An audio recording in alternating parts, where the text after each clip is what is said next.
High guys, welcome to my mini blog. तर आज मी मिसळ बनवणार आहे. तर मी कशी मिसळ बनवते ते तुमच्याबरोबर शेअर करणार आहे. तर व्हिडिओ शेवटपर्यंत बघा. तर इथे 2 कांदे मी भाजून घेतलेले आहे. गॅसवरती अख्खेच कांदे भाजून घेतलेले आहे. त्यानंतर त्यामध्ये लसूण अद्रक टाकून घ्यायचं आहे. त्यानंतर मग त्यामध्ये टमॅटो बारीक चिरून टमॅटो टाकून घ्यायचा आहे.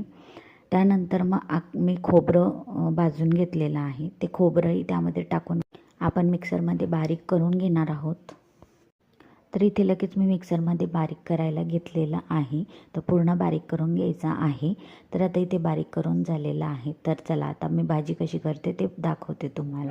तर इथे कढई तापवायला ठेवलेली आहे. त्यामध्ये आता आपल्याला तेल गरम झालं की त्यामध्ये जिऱ्याची फोडणी टाकायची आहे.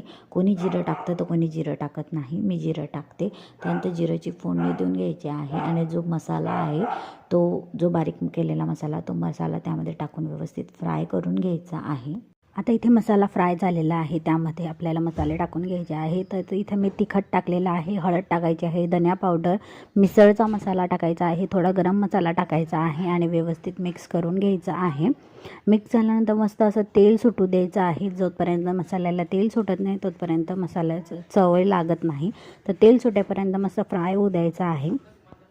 तर आता इथे मसाल्याला तेल सुटलेलं आहे. आता त्यामध्ये जी उसळ मी हे करून ठेवलेली होती, जी उकळून ठेवलेली होती ती मिसळ त्याच्यामध्ये टाकून घेणार आहे. त्यानंतर व्यवस्थित मिक्स करून घ्यायचं आहे आणि जे गरम केलेलं पाणी आहे गरम पाणी टाकून घेणार आहे. भाजीला गरम पाणीच टाकायचं, गरम पाण्याने भाजीला चव येते.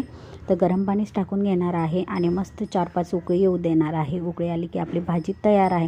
त्यामध्ये मीठ टाकून घ्यायचं आहे आणि व्यवस्थित मिक्स करून आपल्याला उकळी यायला ठेवायचं आहे. तर अशी आहे माझी मिसळची रेसिपी. तुम्ही कशी करता मला कमेंट करून नक्कीच सांगा. त्यानंतर लगेच भांडे घासायला घेतले, भांडे वगैरे घासून घेतले. तर मिनी ब्लॉग इथे स्टॉप करते.